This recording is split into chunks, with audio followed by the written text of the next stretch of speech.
अस्सलाम वालेकुम my YouTube family, कैसे हैं सब लोग आप। और मैं भी आपकी दुआओं से अल्लाह के शुक्र से ठीक ठाक हूँ।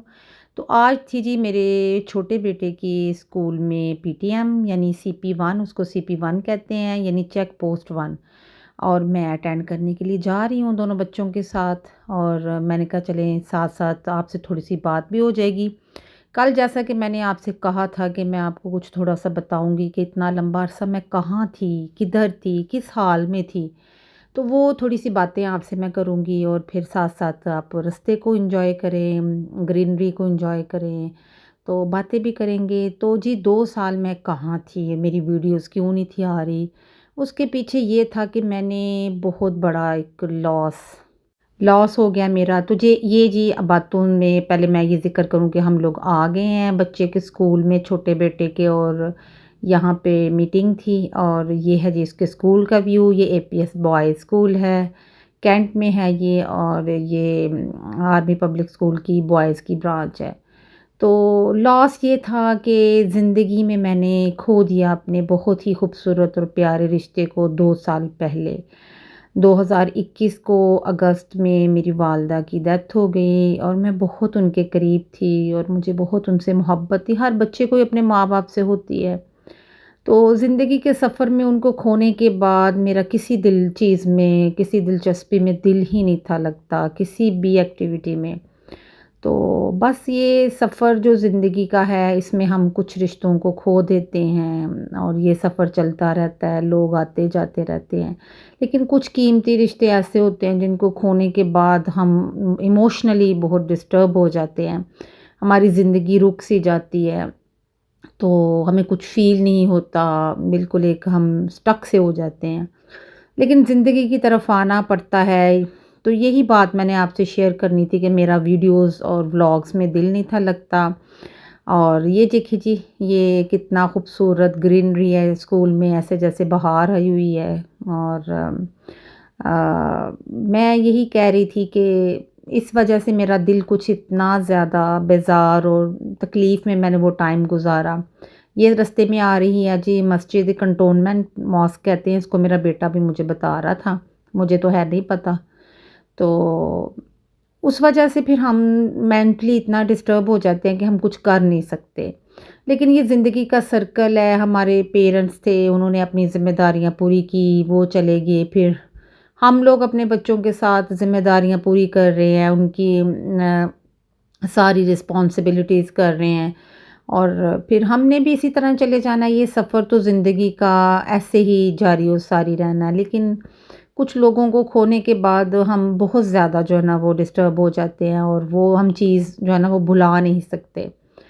तो नो डाउट आपकी ज़िम्मेदारियाँ, आपकी औलाद, आपके बच्चे, आपकी रिस्पॉन्सिबिलिटीज़ आपको दोबारा ज़िंदगी की तरफ लेके आते हैं। तो मेरे भी बच्चों ने कहा कि मम्मा आप इमोशनली डिस्टर्ब रहती हैं, तो क्यों ना आप दोबारा से जो है ना वो अपनी वीडियोज़ बनाएँ, व्लॉग्स बनाएँ, ताकि आपका जो थोड़ा-सा ज़हन जो है ना वो ठीक हो। तो बस फिर बच्चों के इंसिस्ट करने पे फिर मैंने बस कर ही लिया। यही बात आपसे शेयर करनी थी। मैं चाह रही थी अपने तमाम यूट्यूब के जो मेरे हैं दोस्त, मेरी 2 मतलब बहनें, भाई, सबसे मैं ये शेयर करूँ कि 2 साल का अरसा मैं कहाँ थी और किस हाल में थी।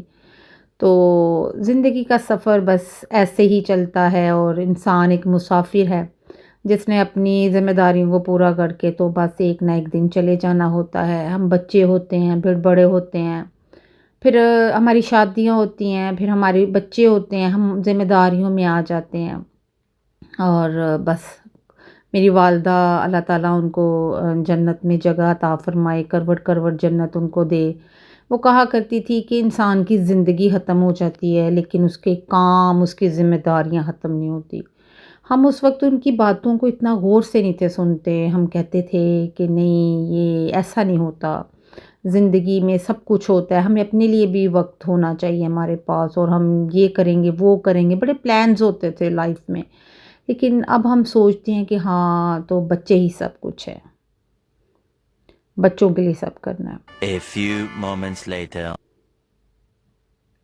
तो जी हम पहुँच गए हैं KFC। यहाँ पे मेरा बेटा छोटा कह रहा था कि मम्मा मैंने लंच यहाँ पे करना है, तो फिर मैंने कहा जी चलो बच्चों को लंच करवाते हैं इधर।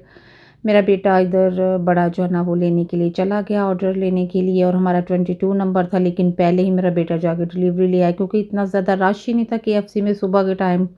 शाम को आएँ तो बहुत रश होता है। तो ये जी आ गया है लंच। बच्चों के लिए मैंने बर्गर ऑर्डर किए थे। खुद मैं बर्गर नहीं खाती क्योंकि उसमें चीज़ मेयोनीज़ होता है और मुझे हैवी लगता है, मैं सिर्फ़ एक ज़िंगर पीस ही ले लेती हूँ। तो ये हमने जो है ना वो एक्सट्रीम डील की थी ऑर्डर, और वो आ गई बहुत जल्दी। ये लंच जो है ना वो बच्चों ने फिर एन्जॉय किया, और बस उसके बाद फिर दोबारा से वापसी का सफ़र शुरू हो गया। और सफ़र तो बस ज़िंदगी है ही सफ़र, एक ज़िंदगी इंसान अपने हिस्से के जो है ना वो सुख-दुख अपनी हिस्से की ज़िम्मेदारियाँ पूरी करके इस सफ़र को तय करके तो अपनी आखिरी मंज़िल को चला जाता है। वालिदा के जाने के बाद मैंने महसूस किया है कि वाक़ई ज़िंदगी में इंसान मुसाफ़िर होता है। मुसाफ़िर से ज़्यादा इंसान की कोई नहीं है हैसियत। वो ज़िंदगी में सफ़र करता है, अपनी ज़िम्मेदारियाँ पूरी करता है और फिर बिलाख़िर वो ख़ामोशी से चला जाता है। लेकिन हमारी ज़िंदगियों में हमारे वालिदैन के जाने से ना एक बहुत ख़ला आ जाता है, और वो पुर नहीं हो सकता, कभी भी नहीं हो सकता। हमारी खुशियाँ अधूरी रहती हैं हमारे पेरेंट्स के बग़ैर, हमारे माँ-बाप के बग़ैर। 2008 में जब मेरे वालिद साहब की डेथ हुई थी, उस वक़्त मैं कहती थी दुनिया ख़त्म हो गई, मैंने तो इनके साथ ही चले जाना है। ज़िंदा रहे हम, गुज़रे सारे वक़्त गुज़रे। 2021 में जब वालिदा चली गईं तो मैंने कहा नहीं, अब तो यकीनन इनके साथ ही चले जाना है। तो देखें ज़िंदा हैं, 2 साल हो गए मेरी वालिदा को अगस्त में। तो ज़िंदगी चलती रहती है, ज़िंदगी इसी का नाम है, ठहरने का नाम नहीं है। ठहरे पानी के ऊपर तो काई लग जाती है, चलता हुई पानी जो होता है ना वो पीने के लायक होता है और वो दरिया कहलाता है। ये है जी माल ऑफ सियालकोट। मैंने कहा रास्ते में आपको ये भी दिखाती जाऊँ। छोटा-सा हमारे सियालकोट का मॉल है और ये हम तारक रोड पे आ गए थे, और यहाँ पर भी बहुत खूबसूरत 2 मार्कीज़ बनी हुई हैं, ग्रेस मार्की 1 और 2। तो ये मैं कह रही थी कि ज़िंदगी के सफ़र में जो है ना वो इंसान कुछ चीज़ों का गैप कभी भी फ़ील नहीं कर पाता, और चलते रहने का नाम ही ज़िंदगी है। रुक जाए तो ज़िंदगी थम जाती है, ठहर जाती है। यही मैंने सीखा अपने बच्चों से, और मेरे बच्चों ने मुझे कहा कि मामा थोड़ा-सा मूव ऑन करें, आगे बढ़ें, और आप जो है ना वो दोबारा से ये शुरू करें। तो फिर मैंने उनके कहने पे ये दोबारा से सिलसिला शुरू किया। आपको उम्मीद है मेरा ये पसंद आई होगी, आज की जो शेयरिंग मैंने अपने दिल की बातें आपसे की हैं, आपको पसंद आई हैं। पसंद आई हो तो ज़रूर लाइक और सब्सक्राइब कीजिएगा, और कमेंट्स में भी बताइएगा आपको मेरी ये स्टोरी कैसी लगी मेरी बातें।